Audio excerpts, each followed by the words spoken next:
spiritual spouse or sex in the dreams. Now, is it biblical? Does Bible talk about? Let's take a look. In Isaiah chapter 34 verse 14, it says, "The wild beasts of the desert shall also meet with jackals, and the wild goat shall bleat to its companion. Also the night creature shall rest there, and find for herself a place of rest." And night creature. Now in your Bible, if you're reading that, it will have a little thing on the top of that, night creature, and then if you look below in the footnotes, it will say Lilith, night creature. Now in most of the religions of this world, they had these demons, they call them incubus and succubus, where this male demon or male entity that will come in the sleep and have sex with women, and this female entity that will come and have sex with men, seduce them, sometimes steal their children. And so there was a lot of myths that were going on both in Jewish culture and in other cultures. But these are not myths, these are realities of things that people are battling with and people are struggling with. We see that in book of Genesis chapter 6 that spiritual entities, the sons of God, and I believe, like many people believe, that this is not, sons of God are not necessarily the descendants of Seth, but sons of God, these are the angels. These are people who were part of God's divine council, people who were a part of God's team, God's, part of the hosts. They started to come on the earth and they started to make love to women. They started to have physical relationships with women. And Jude tells us, the half-brother of Jesus, tells us that because they crossed these boundaries God has set for these sons of God, these spirits, then God eventually punished them and He locked them up in the prison. Now, it's possible for evil spirits, for demonic spirits, to be able to have this kind of a sexual relationship. Spirits can take on a physical form. We see that angels can take on a physical form. They can walk, they can talk, they can eat, they can have their feet washed. And we see the same thing with demons, is they can also take on a spiritual form. These spiritual entities would come and have sex with women, and there will be an offspring that will be produced. These giants, these Nephilims that will be produced. Now this thing continues today, where demons have sex with people. Now, not necessarily that physical children are produced, but they impregnate these people with spiritual perversion.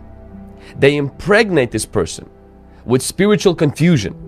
The offspring of these encounters, they last through the day. Sometimes they destroy relationships, they destroy marriages, and they destroy a person's peace and ability to function. Because Satan's ultimate goal is to bring restlessness and to disconnect you from God and from other people. Now, even Saint Augustine in the City of God book, he mentioned, and I'm going to quote, "There is also a very general rumor. Many have verified by their own experience, and trustworthy persons have collaborated the experience told by others, that salvans and fawns, commonly called incubi, have often made wicked assaults upon women." So meaning these incubus and succubus, the incubus is pretty much comes from the Latin word and nightmare induced by a demon. It takes a form of a man and it makes love to a woman. And succubus, it's pretty much similar word. It takes a form of a woman to have sex with men. And sometimes, as in Isaiah, we see it's the creature of the night creature, the demon of Lilith, that comes in and has these intercourses with the person during the sleep and torments them as well through that, and causes division, restlessness, and lack of peace. Now, these spiritual sexual spirits, or spirits that cause this thing in the sleep, they can molest and torment individuals. A lot of times they can also cause wet dreams and orgasm. They cause a person to be emotionally drained, because it's like a spiritual rape. And this dream sex can be so intense, and actually in some cases it could be addictive. This dream state results in sexual orgasm, it followed by guilt, and a lot of times condemnation and accusation. These evil spirits, they delight in inflicting pain, fear, and mental anguish. And a lot of times people cannot get married, or their marriages end up in divorce, or they have no affection, or they have no sex drive for their spouse.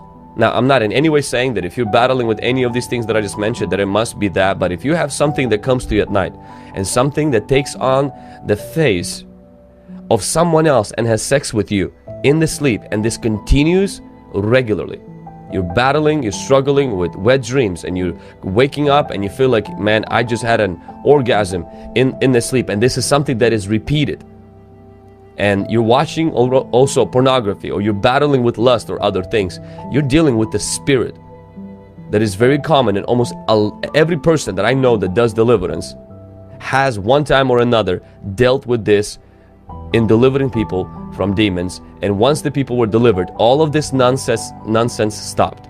The married folks, a lot of times they would find their love and affection for each other, and those who are not married, many times God will bring them to marriage, because these demons would hold them back, because these demons are very jealous of you being with somebody else.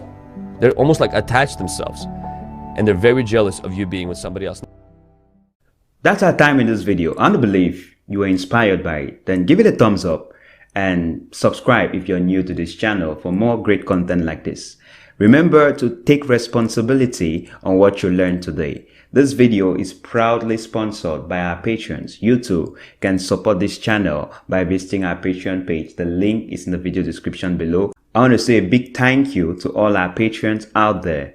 I am Buddha's Jumesi from Wisdom for Dominion. Thank you for watching, and see you in our next video.